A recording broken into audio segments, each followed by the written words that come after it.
Number 5 અવળા અભિપ્રાય. આચરણ સૂત્રનો અવાજ છે કે ઉવેહેનમ બહ્યાય લોગમ. બહારના લોકની ઉપેક્ષા કરવી જોઈએ, ઉપેક્ષા કરવી જોઈએ, ઉપેક્ષા કરવી જોઈએ. ત્યારે આપણે અનંતાનો બંધીનો ક્રોધ એ આપણો પોતાનો અવળો અભિપ્રાય છે. પરનો કરતા હરતા સમારતા હું છું.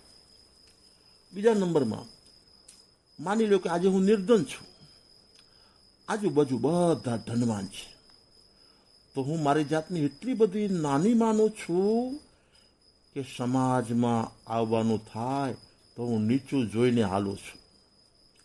કારણ હું ગરીબ છું, હું ગરીબ છું, હું ગરીબ છું. એ અભિપ્રાય જ અનંતાનો બંધીનો માન છે. હવે પુણ્યના યોગી જો એકાએક હું ધનવાન બની ગયો તો જમીનથી અધ્ધર ચાલવા માંડું છું, ટાઈટમ ટાઈટ ચાલવા માંડું છું. પુણ્યના ઉદયથી મોટો અને પાપના ઉદયથી છોટો આ અવળો અભિપ્રાય એ જ અનંતાનો બંધીનું માન માન અને માન છે.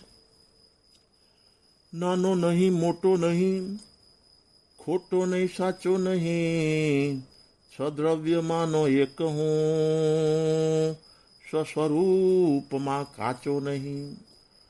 આ બધા આવડા અભિપ્રાય માત્ર સંસારીને જ હોય છે એવું ન માનો. હું જોરદાર પ્રભાવશાળી વક્તા છું. મારું વક્તવ્ય હજારોની મેદનીને ડોલાવે છે, તો હું જમીનથી થોડો અધ્ધર ચાલવાનો વક્તા તરીકે અધ્ધર ચાલીશ. પરંતુ એમાં મારા કરતાં પણ વધારે પ્રભાવશાળી કોઈ વક્તા આવી ગયા તો એની સામે મારું વક્તવ્ય નબળું લાગ્યું તો હું લઘુતા ગ્રંથિથી પીડા પામવાનો, ડાઉન થઈ જવાનો. આ લઘુતા ગ્રંથિ ને ગુરુતા ગ્રંથિ એ અનંતાનો બંધીના માન સિવાય બીજું કાંઈ નથી. તો લક્ષ્મી અને પૈસો એ જો પર છે તો મારા અને તમારા માટે વક્તવ્યની ભાષાનો યોગ પણ પર ને પર છે. પર માત્ર ઉદયનું ફળ છે, સંયોગનું ફળ છે. આ બહારનો લોક છે, આ બહારનો લોક અનિત્ય અનિત્ય ને અનિત્ય છે. જોવાની ખૂબી એ છે કે હું જ્યારે વક્તવ્ય આપું ને ત્યારે જોશ જોશથી બોલું કે બધું અનિત્ય છે, બધું અનિત્ય છે, બધું અનિત્ય છે. કંઠ મધુરો હોય ને ત્યારે અનિત્યતાના ગાણા બહુ ગાતો હોઉં છું.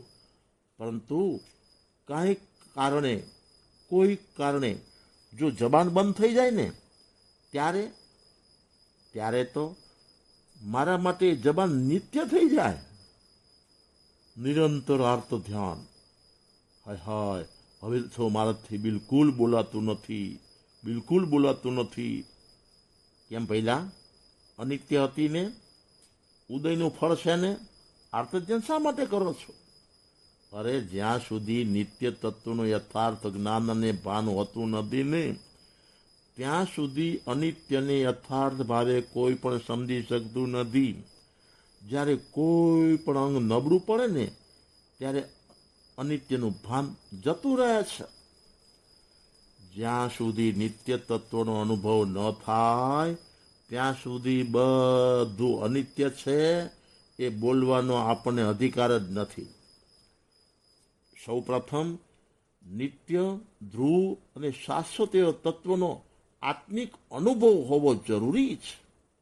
બસ આ ભાવમાં આપણે કમસે કમ નિત્ય તત્વનો અનુભવ ગુરુ કૃપાના માધ્યમે કરીએ અને માનવનો ભાવ સફળ બનાવીએ એવી આજની શુભ મંગલોત્તમ ભાવના.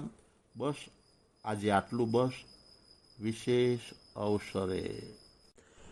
વિલ્યાપાલ્લા, મુંબઈ, સંવત 2076, જેઠવદી 30, સોમવાર, તારીખ 8/6/2020.